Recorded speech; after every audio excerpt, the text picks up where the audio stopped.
essay. I appreciate everybody coming out here today. Cleft Jaw Press, we started in, November of 2012? Sure. Yeah. We've been around for almost 3 years. Sure. Almost. Almost.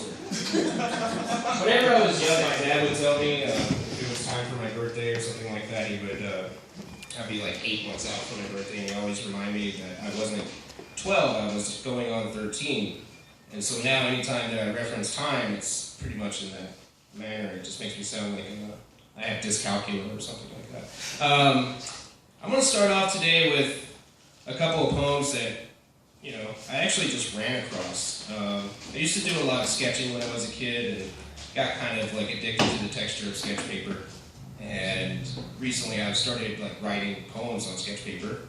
And I've ran across a couple that I've written in like either some sort of drunken phase or really just retrospective something. Anyway, this one's called Kwai Chang Caine. I wrote it obviously when I was watching Kung Fu.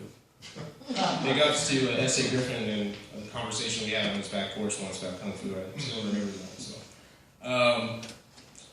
Kwai Chang Caine. Just hold that. There you go.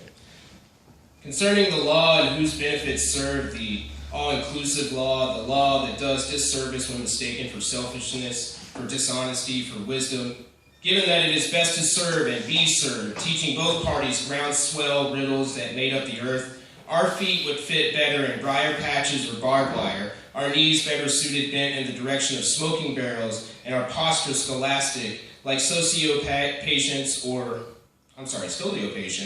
or sociopaths prostrating before the padded gauze reflection of either medical tape or sweat-stained hospital beds, where pride still bows and prays for the regal resolution between the vanquished and the victor, the value found, and what one does with either. Maybe it's not courageous for the hooded owl to ask that the beauty of the lily be seen among stones, or that a circus of lions carries the same admission for clowns. Congratulations, all deserved, of course. We all can't be like barefoot in every scene, much less every step. But I'm telling you right now, first chance I get to bounce, I'm breezy, like one application overly attached to the little things that you don't even think about until they're not there. Increasing anxiety, the described physical anxiety. Minor physical ailments, new places are awful. That's it. I totally hate my handwriting. I don't know if you guys can see this, but good luck trying to read this, right? This next one is called Pecking Order, and it's basically about a conversation I had. I was living in a hospital for about 3 years in Albuquerque, New Mexico, and if you guys know anything about Albuquerque, there's a lot of freaking pigeons.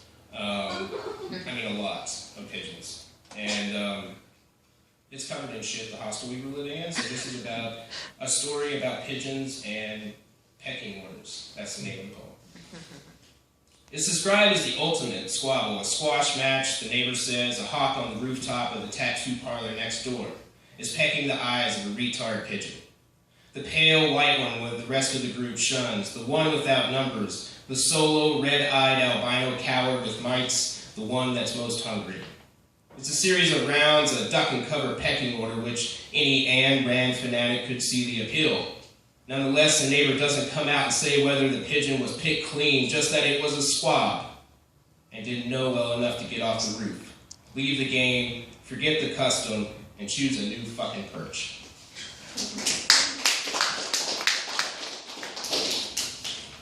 This next one, I'm going to call it The Talent for Compromising, because I can't think of what the title was. I think I was really stoned when I wrote this one. The talent for compromising is found in the first person, careless, supposed clarity of the benevolent noun. The renowned, entitled hard wind blowing from gorilla chest or gropey fingers. It's there to remind you of its segregated hidden agenda, the noun now knowing you better than I, bigger than the city and braver than us. We can't sleep. You call it nervous joy, I call it necessity. It reminds us that we can't keep from killing people without it, and on the city bleeds, and the reformed conjunctive function speeds ahead without care or clarity, racing by and begging people to call him a dirty bastard, begging her to hold his hand a little longer, only stopping when it's really necessary.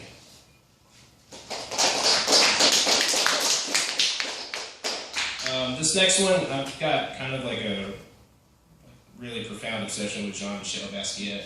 I love that guy.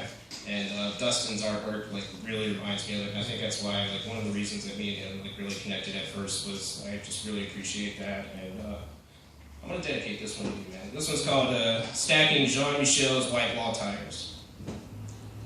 Stacking Jean-Michel's white wall tires into the only sequence of overdoses that has an accompanying symphony. The Capadonna of sub-realist graffiti exposes the fact that his virginity was lost on the song Much Cheaper and played over an empty grave. The legend of her name and its regularity among the right crowds make the rounds as she spit out in a subversive manner. She's slipping out of context as we speak, and the focus is back on his arthritic cadence, how the knuckles know the high notes, how anyone in their right mind can confidently say, I know where you've been. I've been there myself.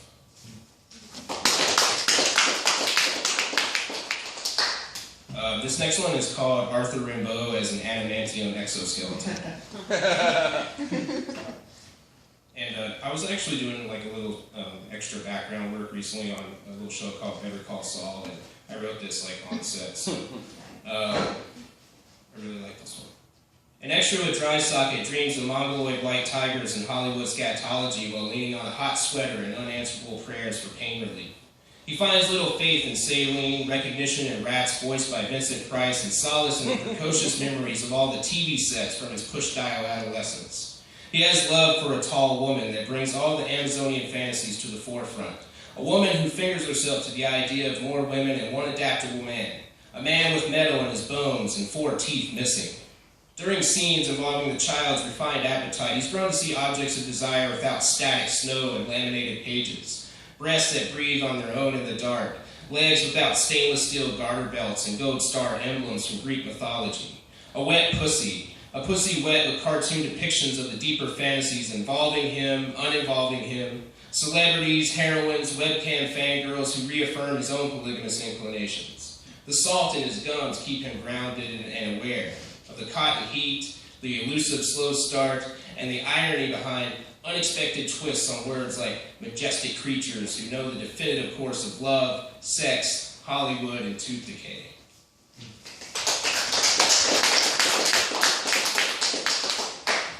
I think I've got like 3 more here. Do I got enough time? You got plenty of time. Okay. This one's called Portrait of an Artist's Mouth. And I'll just give you a little background on this. I was going through some periodontal issues during a lot of these poems, actually. Morally unattractive girls take up all the sidewalk with their fat shadows and empty shopping carts. Meanwhile, I've seen the unflinching nerve of postpartum America in well-documented prison riots circa the 80s. At some intersecting point in the grand spectrum, Slap the Baby has become a 4-dimensional, time-transcending dance move, and about halcyon indifference skids across the kitchen floor. When the expected verdict comes in, ravers celebrate the hideous nature of ginger kids, as well as the stereotypical cleanliness of all Asians everywhere. Not the kind of beautiful people who've never seen the ugly, mind you. The kind of beautiful people who throw money into groups of hobos just to watch them fight it out. Men and less than assembled like they stepped out of a mustard-stained factory full of molesters. At least the photo opportunities exist, living in a gravitational zone of 150 pounds in disbelief in the fact that the world is justified and always cruel in manners that seem to matter to everyone standing idle and fat and warm and asleep, with no sound predilections about kings and cages. No, all just a mouthful of discerning phrases from kids with safety pins in their deaf ear. A handful of excuses why there is no indifference between crowns and isolation.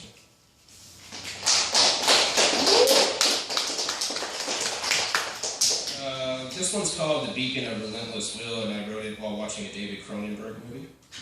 Oh, Jesus. The Beacon of Relentless Will notices all the bulbs from his kitchen to bedroom have finally burned out, signifying the diabolic era of gloom and/or doom he's kept at heels for long time standing. There's no point of contention here, no set of New Age derivatives posing as first-hand accounts from people he knows all too well. A cadre of asinine, multi-generational mental midgets with feed bags that chew and feel old no matter their station in life. The light bulbs are out. Rent is 3 weeks away.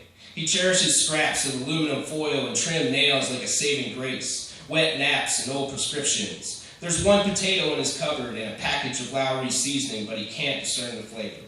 And suddenly there's UA dipsticks in his future and a letter from the Florida Revenue Service. There's lost teeth and hard feelings, 16-bit explanations on the eternal ring of suffering and how it rises with the sun on the carpet and through the shades. Deadbeat dads don't exist without the label on TV and life, on test results or inappropriate decisions. He's forced to grow up late, and naturally he's as egocentric and immature about approaching the balance beam of pleasure, pain, comfort, and unrest. Caution never served anyone better, and with bated breath he prepares to pull his cock out and hope for the best. He's ready to give up on antibiotics altogether, the process of hanging foundation, the art of pinching pennies from cheap metal and ungarnered, quick, half-hearted assumptions. All those escapist notions which ring like prophecy from the book of Ezekiel. He's introduced to the musings of J. Retard, reintroduced to the detoxifying agents responsible for whatever promising career best suited his youth. A quivering lower intestinal tract and all the B12 he can stand to choke down. The mountains are seasonably cold and remind him of an unforgiving countenance belonging to a girl from his past who still affects the future. There's bastard children from all walks of life, and being a prime example himself, all the flip sides remind him of the ambiguousness found in David Cronenberg's dialogue between the aristocracy and those who worship and demean rats as currency. Hold them tightly by the tail, hope to not be bit, again and again and again and again and again.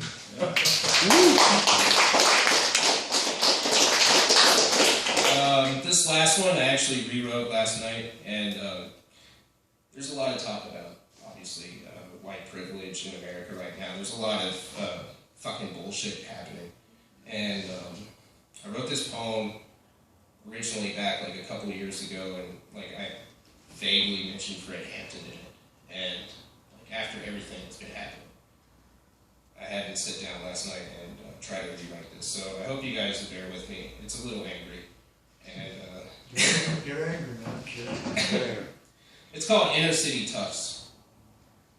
In my hair are the last remnants of Fred Hampton's sickle cell tests and free breakfast programs, discarded empty trays with blood-smeared fingerprints around the edges, black junk angels in the mashed potatoes, and vicarious children who took this opportunity to become pygmy head hunters, surveying the driest patches of my scalp like Desolation Peak fire watchers who only smoke when conditions are most prone to the elements, and little Bobby Hutton is laid out in the street. The pigs burn up in old tenement houses, renovated after horrendous outbreaks of Chagas disease, lice, and the source of the fire, a Baptist church, a burning cross over the windows, a 2-mile bridal gown tapered and fringed at the end of Windows Peak. Residential manifestos began appearing near the back, where I haven't let a barber cut a line in close to a year, where chalk lines from Michael Brown's body look like hereditary male pattern baldness, manifestos describing how the young will lose you if you don't save them, how a young black man is a slave, to how it's justified to execute a 14-year-old down South Carolina, the stereotypes and misconceptions and the dynamics of estrangement. We count the school years together, ghost shaming and difference and futility as the pygmies dive to their deaths, bleeding out on my shoulders, ruining my only good shirt, stacking up the false charges, ignoring the evidence, and offering my monkey head to those who want to crack at it.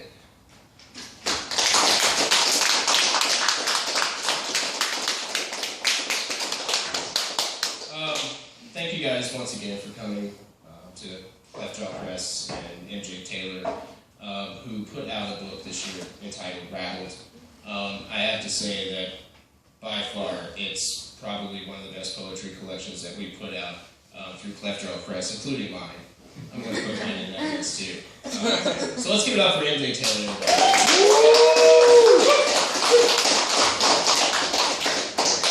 Thank you everyone. Thank you to Jan Baroque, to Richard, to Essay, to all the readers, and everyone.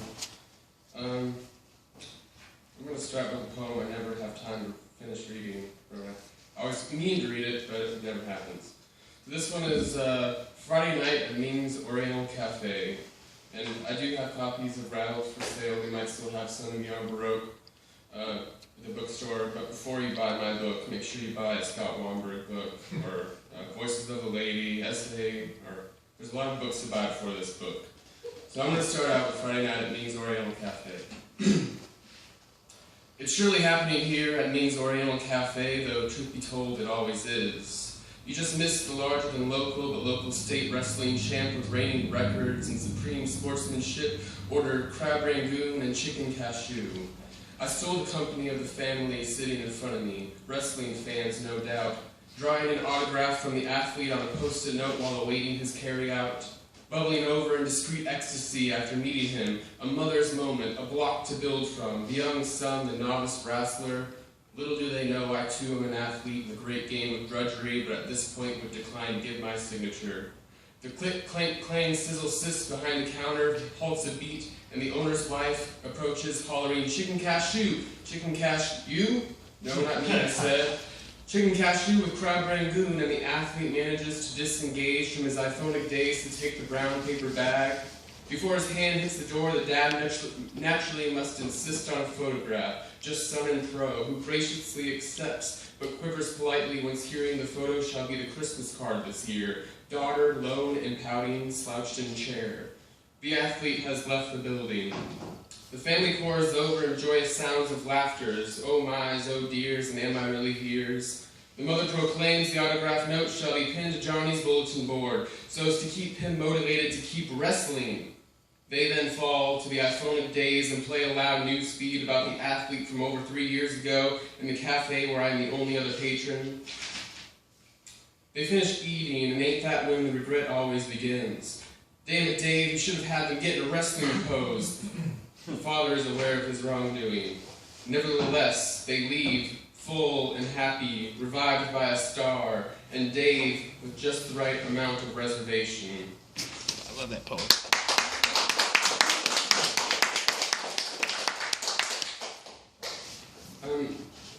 If you could hold the clapping until I'm done, I lose focus. You can purr if you want to tell me you like it. This one's called Selfie. I exist with my arms extended, aiming back at me, center-faced, my face of myself. My night may get ruined if you don't like me, but mostly my face. Hey, we are all here in this beautiful place, watching it all happen captured behind my beautiful face. Hey, we are all here together, but thankfully divided, to give us ample courage to stand as high as we might, as long as you like my beautiful face. This one, the next one I'm going to read is called Real Idjin. Brother, do you hear the music as I can? Can the beat not sling new cartwheels behind your eyes? Are you not equipped to surrender to the higher law of groove? The miracle is the feeling. Loose enough to set aflame the tumbleweed in your chest? Do you really know what I mean when I pray for music to overthrow man? And the God I pray to is always open all night, and God is whoever is turning you on. This one's called Without Any Steps Taken.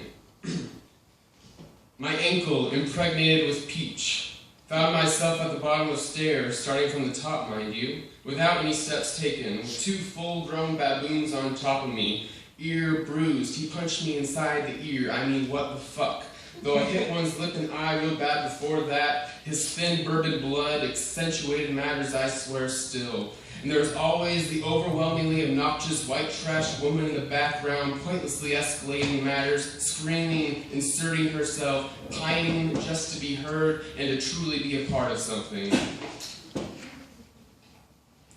Love is the sailboat bopping through our veins. Though we yawn prayers and speak dreams like memories, love is the sailboat bopping through our veins. Soul's farthermost reaching can leave you wrinkled, frog-clogged song in throat, but with belly full of rose petals you will always ascend to mount your ego on a pole. So it's solitude or static, the music in your core. Let the breeze carry away which of the two you cannot bear, or it will surely take you. Constant search. In the eye, ingrained search, surpassing will and swallows with ease, bone being who you are, whoever you think you were, gobbling up all you will be, and why not? Clumsily humanoid we, very small, shamefully simple, who are not misguided via hate and numbing stupidity, are baffled by their very existence, but in commonness, hopeful bags of need and death, frail, vulnerable, wincing daily for the inevitable pop. But hope, I said.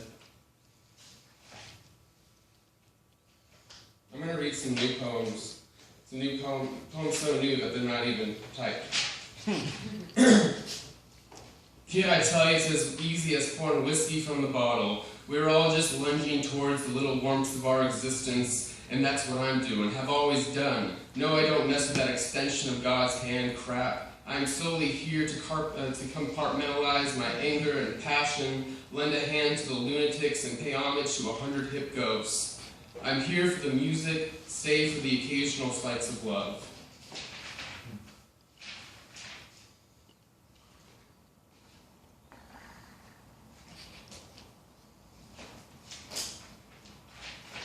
Okay. Every time I see a beautiful woman, I can't help but hear French music. I'm not joking, I'm being serious. It's a perfect soundtrack to all I don't understand.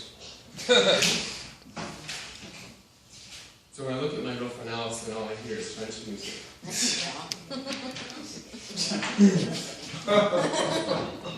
And what have we left in this scroll chapter? Canned organic green beans yawn in the pantry. Oh, I see it. Can't even read it. Utterances of love line the mouth like webs. Numb to your neighbor's fears, disgusted by their country pride.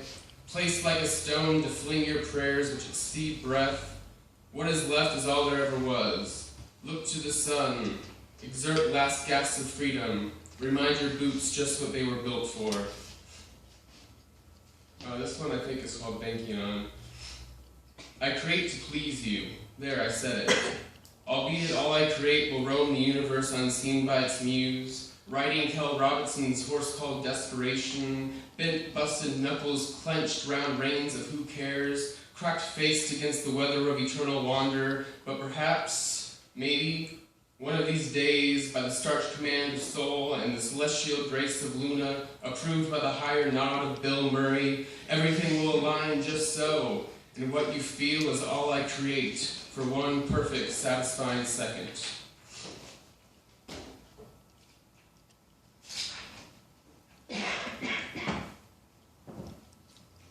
This world, all or nothing. If someone were to look, they'd still see traveling lines carved on face. Though now consider myself living clear, the dragon has its reason to appear. To egg me to some foreign direction, expand spiritual scenery. If you will, see what's happening for proof that it will again. To pray but with one eye open, but not living to fulfill a purpose or answering a calling, for such swelling thoughts ought not to be romanticized, especially when not possible to understand. But to follow anything and everything, and allowing whatever satisfies to stick like the sleeping wisdom in a scar, taking this world all or nothing. For it is only a matter of time, our appetites will eat us whole. I remember fearing the moon like a boy can fear his mother when he makes his sister cry. It wasn't long ago. In fact, that fear still lingers. Thinking of the things done under her eternal watch, almost feeling the need to get on my knees in tears, begging, please don't tell, I promise I won't do it again.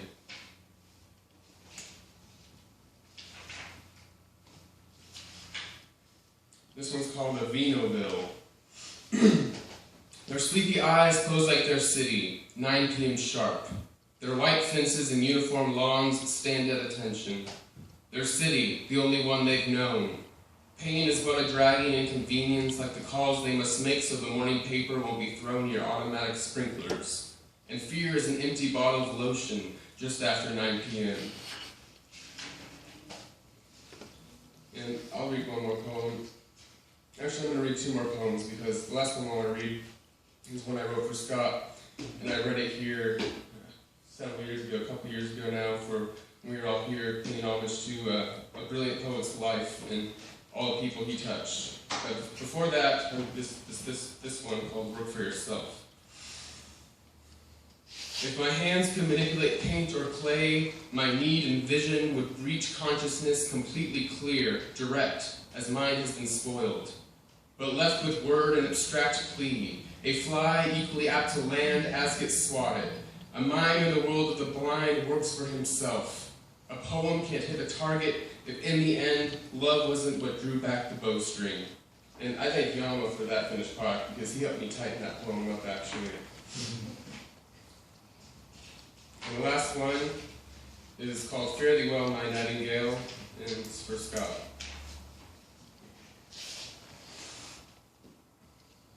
Nothing can die that's touched so much. Tears, tears, yes, as I listen to the voicemails you left me throughout the last 2 years, which I purposely saved for dark, lonely hours because you had a way to shape a mural of troubles and hardships, rearrange colors and sounds to bellow songs that never felt that kind of soft. Nights you read a head full of Philip Levine and Bukowski, always ending conversation with a riff of your own. You'd sing me Leonard Cohen's Heart with No Companion, an array of John Prine, and I would sing Fairly Well, My Nightingale. S.A. told me to contact you right before going on tour with the Poetry Bomb. I remember he called you the True River, and you generously gave me a place under your wing. Oh, the river still flows in the hearts of those who loved you and who always will. I love you, Scott.